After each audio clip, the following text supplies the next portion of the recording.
Olá, graça e paz da parte do Senhor Jesus Cristo.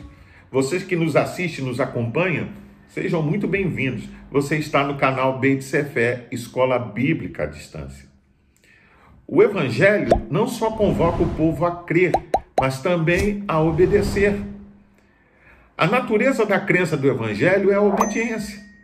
A Bíblia, além da fé, menciona a obediência, pois não somos apenas pecadores, somos também filhos da desobediência. Paulo nos diz que Deus punirá os que não o conhecem e os que não obedecem ao Evangelho do seu Filho Jesus. Está lá em 2 Tessalonicenses, capítulo 1, versículo 8. A melhor forma de agradar a Deus é através da obediência. A maior exigência que Deus faz ao homem é a obediência, pois sem ela, você não conseguirá carregar a sua cruz, como disse Jesus aos seus discípulos, quando chamou a segui-lo, ou a servir, ofertar, ou negar-se a si mesmo. A obediência traz o homem para o centro da vontade de Deus, enquanto que a desobediência o afasta da presença de Deus. Portanto, para agradar a Deus, é necessário que o homem seja firmado no princípio da obediência. Nesse aspecto, quero destacar que Jesus é o maior exemplo de obediência dado a nós. Ele deixou o seu lar na glória e veio habitar no nosso meio. Durante toda a sua vida e ministério, ele obedeceu ao Pai. Porém, foi na cruz que ele realizou a suprema vontade de Deus. Ele mesmo disse: não beberei porventura o cálice que o Pai me deu? Está lá em João 18, verso 1. Por conseguinte, a morte do Senhor é a mais alta expressão da sua bondade. Vamos ler Marcos, capítulo 1, verso 9 até o 11. Vamos lá? Naqueles dias, veio Jesus de Nazaré da Galileia e por João foi batizado no Rio Jordão. Logo ao sair da água, viu os céus rasgarem-se e o Espírito descendo como pomba sobre ele. Então foi ouvida uma voz dos céus: Tu és o meu filho amado, em ti me comprazo. E logo o Espírito o impeliu para o deserto, onde permaneceu 40 dias, sendo tentado por Satanás. Estava com as feras, mas os anjos o serviam. Pois bem, o evento narrado aqui trata-se do batismo realizado por João, o Batista, no Rio Jordão. O batismo de João era, em sua essência, o arrependimento dos pecados. Quando lemos a Escritura, ela nos mostra que Jesus nunca havia cometido qualquer pecado em sua vida. Desta forma, ele não precisava de um batismo de arrependimento. Surge uma questão: por que então que Jesus se batizou? O texto mostra que o próprio João Batista recusava-se em batizá-lo por não identificar nele qualquer atitude que demonstrasse tal necessidade. Mas nós vemos que, por obediência a Deus, Jesus não só seguiu todos os protocolos ou os passos necessários determinados, mas ele obedeceu em tudo. Algumas razões podemos considerar em relação ao batismo de Jesus. Ele pode estar atestando a sua consagração à missão de trazer a mensagem de salvação a todas as nações. Pode estar demonstrando que Deus aprovava e respaldava a sua missão. Identificar-se com a nossa condição humana e pecadora, mostrando o homem a necessidade de passar pelo batismo. Começar oficialmente seu ministério público, também é um fato, e nos dar um exemplo que teríamos que imitar. Vamos então, como resultado da sua pronta obediência, quando ele vê alguns fatos acontecendo logo após ele sair das águas do batismo, vamos ver essas ocorrências que marcaram a sua vida e vamos considerar uma a uma. Vamos lá? Em primeiro lugar, diz o texto que os céus se abriram. Cabe destacar que o batismo de Jesus foi sua primeira aparição pública, depois de ter passado muito tempo sem ser notado. Jesus cresceu em Nazaré, uma cidade pequena, desprezada, evitado por muitos judeus porque tinha a reputação de ser independente, uma cidade que trazia muitos conflitos. Quando Jesus se submeteu ao batismo de João em obediência, a primeira ocorrência maravilhosa foi poder ver o céu se abrindo. O batismo de Jesus mostra o Espírito Santo descendo em forma de pomba e uma voz dos céus proclamando em nome do Pai que ele é o seu divino Filho. Aqui nós vemos os três membros da Trindade juntos: Deus Pai, Deus Filho e Deus Espírito Santo. Creio que todo cristão que tem o privilégio de passar por algo assim nunca mais será o mesmo. Nosso entendimento espiritual se amplia e passamos a compreender melhor a Bíblia. A partir desse ponto, passamos a ver o mundo e a obra de Deus de forma diferente, como resultado da nossa comunhão com Ele.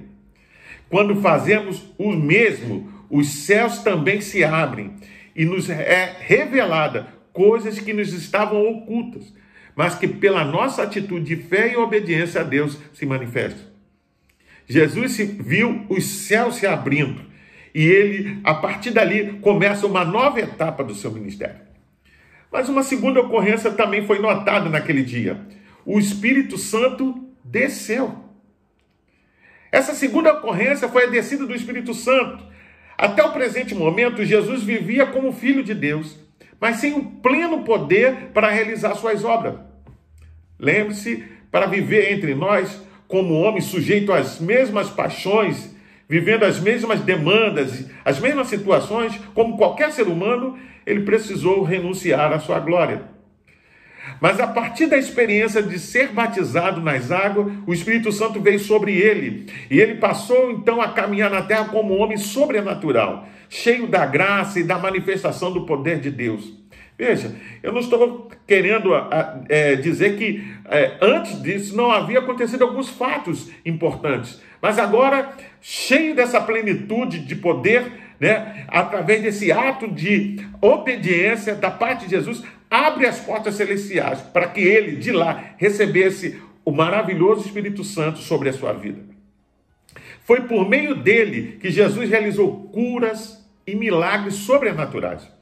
O escritor Lucas nos diz, concernente a Jesus de Nazaré, como Deus o ungiu no Espírito Santo e com poder, o qual andou por toda a terra, fazendo o bem e curando todos os oprimidos do diabo, porque Deus era com ele. Está lá em Atos 10:38. Essa mesma promessa foi dada por Jesus a cada um de nós, a sua igreja. Ele diz, mas recebereis a virtude do Espírito Santo, que há de vir sobre vós, e ser-me-eis testemunha, tanto em Jerusalém, como em toda a Judéia, Samária e até os confins da terra. Atos 1:8. Antes de ascender aos céus, Jesus chamou seus discípulos e disse que eles permanecessem reunidos até que fosse derramado, que eles recebessem esse poder. De fato, quando reconhecemos que Ele é Senhor e Salvador, Ele nos dá do seu Espírito, para que possamos não somente dar continuidade à sua obra, mas também poder sofrer por ela. Porque o próprio apóstolo Paulo diz que Deus não só nos deu a oportunidade de fazer a sua obra, mas também de sofrer por ela. Mas a terceira ocorrência também maravilhosa que aconteceu nesse dia foi ouvir a voz do Pai. Ao ouvir a voz do Pai, quem não gostaria de ouvi-lo dizendo, tu és o meu filho amado ou filho querido e que me dá muita alegria? Deus sabia de antemão por quantas lutas o seu filho ia passar. Aqui na terra, calúnias, injúrias, sofrimentos, perseguições, traição, negação, ainda estavam por vir no ministério de Jesus. E sabia também que, como homem, Jesus estaria sujeito a muitas feridas da alma, sujeito a muitas situações que demandariam a sua postura, a sua atitude e o reconhecimento, a certeza de que ele era o Filho de Deus. Por isso, antes que tudo acontecesse, o amoroso Pai procurou deixar bem claro o que o seu filho representava para ele. Essas palavras foram como um bálsamo para aquele que decidiu dar a sua vida por nós. A certeza de que seu pai o amava em qualquer circunstância e de forma incondicional tinha para ele como uma palavra de sustentação, mostrando que Deus tinha prazer nele e de todo o seu ministério.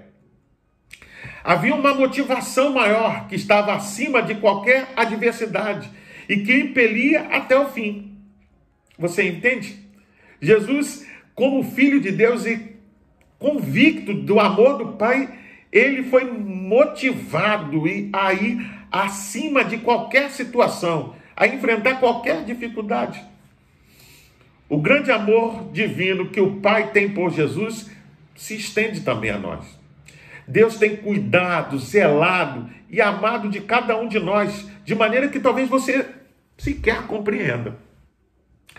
Ter isso em mente gera em nós maior confiança de que podemos viver o nosso dia a dia, trabalhar na sua obra, tendo sobre nós um olhar sempre atento, compassivo e protetor. Por fim, o caminho do discipulado sempre demandou obediência a Deus. Cumprir, portanto, os seus mandamentos são de extrema importância. Mesmo quando, aos olhos dos outros, isso possa não parecer necessário ou talvez até mesmo absurdo, no entanto, é imperativo que cumpramos em nossa vida a sua vontade. Saiba que um ato de obediência pode desencadear uma série de bênçãos consecutivas, como nós vemos no caso do batismo de Jesus. Primeiramente, os céus podem ser abertos na sua vida, trazendo a você uma compreensão nova do reino de Deus para a sua vida e para a sua família. Depois, pode dar uma experiência sobrenatural com o Espírito de Deus, resultando nas manifestações dos dons e numa vida revestida de poder e autoridade do alto, realizando milagres, curas poderosas através da sua vida. E por último, pode também te dar a certeza de que Deus também é o nosso Pai e Ele está conosco todo o tempo. Sem dúvida, nos momentos de maiores angústias e sofrimentos, você também vai poder ouvir a sua voz dizendo: com amor eterno te amei. Eu concluo dizendo a você, não importa o que aconteça na sua vida, ou o lugar que Deus te enviou ou te colocou para trabalhar. Saiba, amado e querido irmão, você que me ouve, que a sua pronta obediência em cumprir a vontade de Deus vai produzir resultados que trarão frutos e bênçãos não só para a sua vida, mas também para a vida daqueles que Deus levar você a alcançar, que vão ouvir as boas novas através da sua voz. Antes de encerrar esse vídeo, eu quero convidar você a se inscrever no canal, a deixar o seu like, a fazer um comentário, a acionar o sininho para as futuras publicações e compartilhar esse vídeo com os seus contatos e seus amigos, para que eles também possam ser alcançados por essa palavra. Que o Senhor te abençoe e te guarde. Que a graça do Senhor possa estar sobre você e sobre a vida da sua família. E saiba, Deus nos convida não só a crer, mas também a obedecer a sua palavra. Fique na paz. Deus te abençoe.